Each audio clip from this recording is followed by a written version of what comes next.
Bom, quando a gente fala de ciclo de vida, perspectiva de ciclo de vida, antes da gente entrar um pouquinho nesse tema, eu queria fazer com vocês um resgate, né, de contextualizando um pouquinho como é que ocorreu essa busca, né, de se reestruturar a ISO 14001.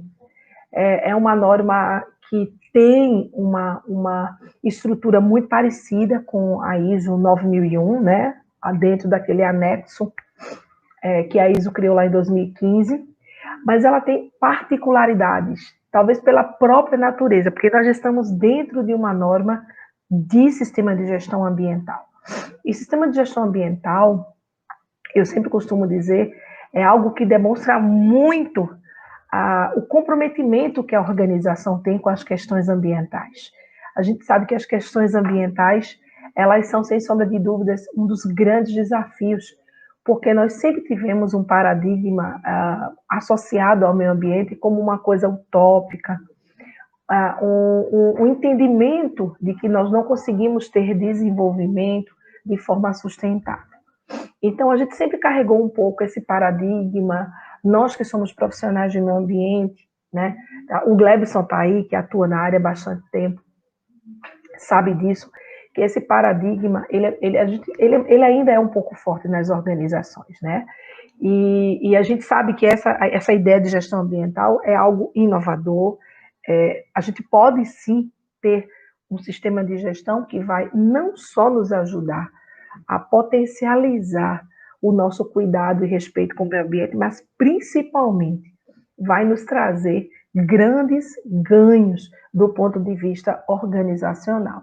Então, isso é uma primeira contextualização que eu queria fazer com vocês. E aí vem 2015, a gente tinha uma norma de 2004, com uma estrutura boa, não vou dizer que não era uma estrutura boa, porque nos atendeu durante muito tempo, mas uma estrutura muito voltada para a gestão ambiental dentro dos muros da organização. Tenham sempre isso na cabeça de vocês. Se a gente pudesse traduzir em uma expressão qual é a grande diferença dessa norma a partir de 2015, eu faço sempre essa analogia. É a estrutura de uma norma que enxergava apenas para o que ocorria dos seus muros para dentro.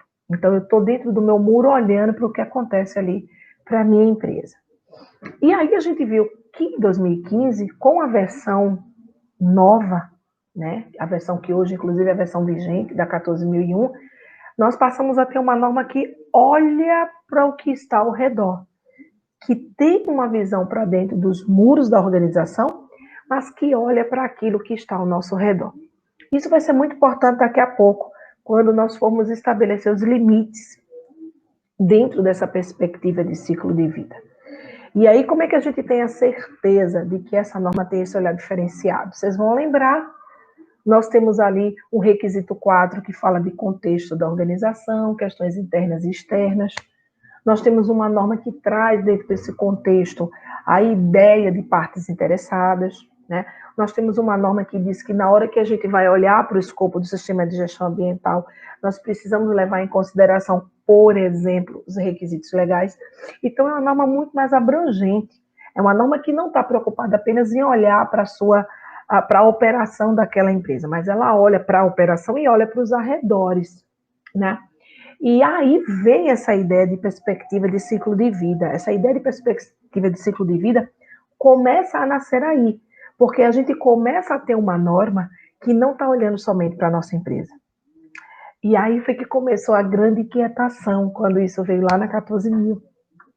Porque muita gente falava assim, mas peraí, então agora eu vou ter que fazer perspectiva de ciclo de vida, né? Geral, eu vou ter que me preocupar desde o início, né? Lá da cadeia mesmo, o fornecimento da matéria-prima até o descarte final. Sim, não nesta proporção, porque nós vamos ver que vão ter situações que nós não vamos conseguir fazer essa perspectiva em toda a cadeia. Isso é muito importante. Mas nós iremos definir os nossos limites. E é aí que vem o grande segredo dessa norma. Ela vai dizer para a gente, olha, eu vou deixar você estabelecer os seus próprios limites. Ora você vai influenciar, ora você vai controlar. E isso é muito, mas muito importante. E a gente vai ver isso na prática. Como é que na prática a gente vai materializar essa perspectiva de ciclo de vida? Bom, feito esse contexto, né, no material que eu disponibilizei para vocês, eu coloquei uma pequena pauta, onde nós vamos abordar um pouquinho do conceito mesmo de ciclo de vida, vamos falar um pouquinho dos estágios. Esses estágios é muito importante, que vai nos ajudar lá na frente na identificação dos aspectos ambientais.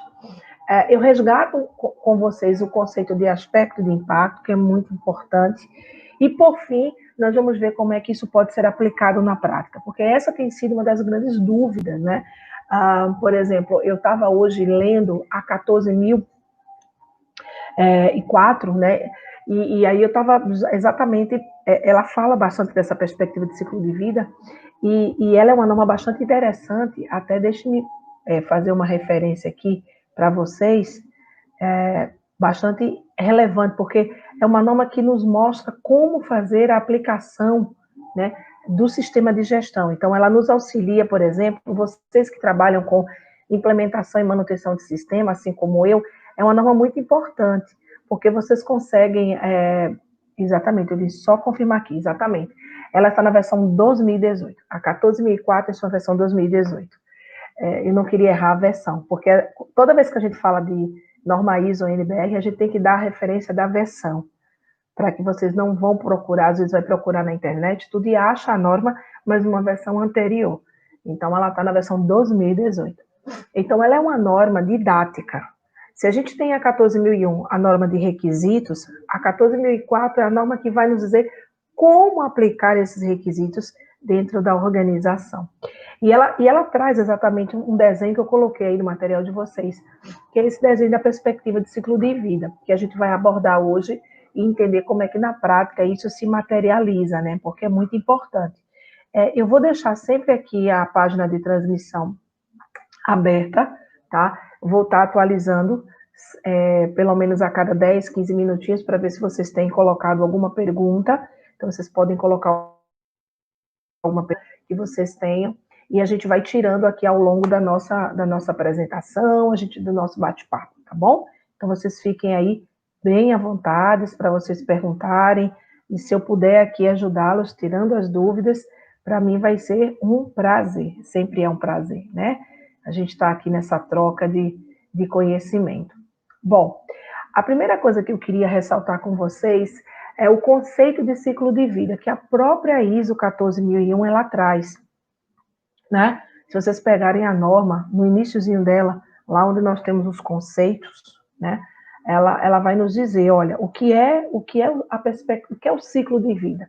São estágios, né? Estágios consecutivos, cadenciados dentro de um sistema, onde a gente consegue olhar para aquele produto e para aquele serviço e acompanhar esses estágios desde a etapa inicial, né, lá atrás mesmo, na concepção da matéria-prima, até a destinação final, né? Então, fazendo uma analogia, imagina que eu vou produzir esta caneca aqui, né? Essa aqui é até bem bonita, da academia, da Qualiseg. Então, eu teria que me preocupar desde o início. Por exemplo, qual é o material que eu vou usar como matéria-prima para fazer essa caneca, depois as tintas que vão ser utilizadas, né? Se essas tintas elas são materiais que podem ou não, de uma certa maneira, interferir ou na própria natureza mesmo da tinta, se ela pode ser mais ou menos nociva ao meio ambiente, enfim. Então, a gente teria toda essa cadeia, né? Nós teríamos toda essa cadeia. Só que nem sempre, como eu comentei com vocês, isso é possível, a gente acompanhar toda essa cadeia, né? E é aí que a 14.001, ela tem uma coisa que é muito interessante, né? Eu até coloquei uma imagem assim, aí no material de vocês, os estágios, né? E alguém parado assim, pensando, né? Como é que a gente consegue identificar isso dentro do nosso sistema de gestão? É que, na verdade, nem sempre eu vou conseguir garantir essa perspectiva de ciclo de vida ao longo de toda a cadeia. Então, vão ter estágios, vão ter aspectos, por exemplo, que a gente vai ver, em que eu vou garantir dentro de um determinado limite. Então, vamos a um exemplo bem prático do nosso dia a dia. Imagina que você tenha lá na sua empresa um determinado produto químico, certo? E esse produto químico, né, ele é um produto que você lendo lá a FISP, analisando, observando, você percebe que pela sua natureza, pelos seus compostos, ele é bastante ofensivo à natureza. Né? Não estou nem falando aqui de saúde e segurança, estou falando realmente de meio ambiente. E aí você toma uma decisão de dizer, olha, eu vou substituir esse composto, eu vou analisar uma forma de trocar esse produto e fazer essa substituição. Veja, eu estou em uma das etapas da minha cadeia, que é a etapa de aquisição. É a minha etapa de aquisição. Então, eu estou pensando dentro de uma perspectiva de ciclo de vida na etapa de aquisição. Isso é uma forma da gente estabelecer. Vamos um outro exemplo. Imagina que você contrata uma empresa para fazer uma atividade na sua empresa, né? Fazer uma atividade. Eu não vou nem chegar a uma atividade crítica, como, por exemplo, a destinação dos resíduos, nem isso, porque, na verdade, essas atividades, elas também já englobam a responsabilidade que a gente tem. Mas imagina que você está contratando ali uma empresa para realizar uma atividade de controle de pragas, né? Então, é uma empresa que vai na tua empresa, vai colocar aquelas armadilhas, para os roedores e tudo mais. E aí você tem lá um procedimento na sua empresa que estabelece qual é o nível de documento de licenças e autorizações que aquela empresa ela precisa ter para ela te atender. Isso é muito comum. Então, você pede lá, olha, a empresa tem que ter licença de operação, né? Ela tem que ter aquele cadastro técnico federal no IBAMA, que é o que indica que ela não tem débitos federais, né, do ponto de vista ambiental, que ela está regularizada, né, e tudo mais. Isso é uma forma de perspectiva de ciclo de vida? Porque é uma forma de influência. E aí, é claro, sempre tem uma boa polêmica, porque se não tiver polêmica no mundo dos auditores, não é mundo dos auditores, vocês sabem disso, né? Se tem um mundo que tem polêmica, é no nosso mundo. Vocês são auditores, vocês sabem. E aí tem auditor que fala, não, isso não é influência, porque o requisito legal, por si só, ele já gera uma obrigatoriedade da empresa. Mas venha e convenhamos. São todas as empresas que têm licença de operação? Não. Então, mesmo sendo requisito legal, eu acabo influenciando ele a ser ambientalmente correto. Eu acabo gerando um controle sobre ele para que ele seja ambientalmente correto. Isso é muito interessante. Por exemplo, aqui na Qualiseg, a gente faz muita auditoria de segunda parte. Que é a auditoria de segunda parte? É aquela auditoria do cliente nos contrata para irmos auditar o cliente dele. Então, nós vamos lá auditar o cliente dele. Né? Ele nos emite um relatório, um checklist, ou pede que a gente elabore um checklist personalizado para a atividade dele, e nós vamos lá fazer essa auditoria. É uma auditoria de segunda parte. E aí, olha que coisa interessante. Imagina que o cliente vá e diga assim, olha, se o meu fornecedor não tiver licença de operação, ele não pode, na verdade, me fornecer. Isso é um controle, né? Vocês acreditam que mesmo assim a gente tem clientes dos nossos clientes, fornecedores, que não têm licença de operação? Tem. Mesmo sendo um requisito legal. Então, dentro dessa perspectiva de ciclo de vida, vocês vão ver, né, através desses exemplos, e a gente vai aprofundar um pouco mais, que a ideia da norma é fazer com que a gente estabeleça esses limites. E dentro dessa cadeia de perspectiva, como é que nós vamos fazer isso? Se nós vamos controlar, se nós vamos influenciar, como é que nós atuamos junto a esses provedores, por exemplo, dentro dessa perspectiva. Então, perceba, é uma perspectiva que envolve a mim, porque eu posso estar preocupada com o meu produto, com o meu serviço, com a minha matéria-prima, mas é uma perspectiva que extrapola os meus limites e me faz pensar no meu fornecedor. Por isso aquela contextualização inicial, estamos numa norma que transcende os muros da empresa, né? Que tenta gerar uma perspectiva ambiental positiva extrapolando os seus limites, preocupada com a comunidade, preocupada com os seus fornecedores, com as suas partes interessadas. Por isso, o requisito 4.2. Né? Então, isso são ideias. Aí, vê que coisa interessante, né? Para a gente ir amarrando esses conceitos. Os estágios de ciclo de vida, que a gente vai encontrar, inclusive, lá na 14.004, eles estão aí no material. Eu coloquei para vocês. Eu coloquei, olha, aquisição de matéria-prima.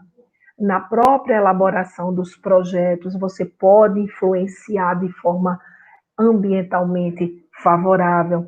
No teu processo produtivo, né? Por exemplo, hoje é muito comum as empresas terem no processo produtivo diversas iniciativas, como reuso, né, de matéria-prima ali que se perde no processo, reprocessamento. Então, isso é uma perspectiva interessante. A gente pode ainda, durante o transporte e a entrega, no próprio uso, né, do teu produto, por exemplo, no tratamento pós-uso e na disposição final. Então, a ISO 14001, ela traz essas possibilidades. A 14004, ela traz essas possibilidades e é como se ela dissesse assim para a gente, olha, pensa dentro dessa perspectiva. Né? As tuas práticas, elas irão efetivamente passar por um desses estágios de ciclo de vida.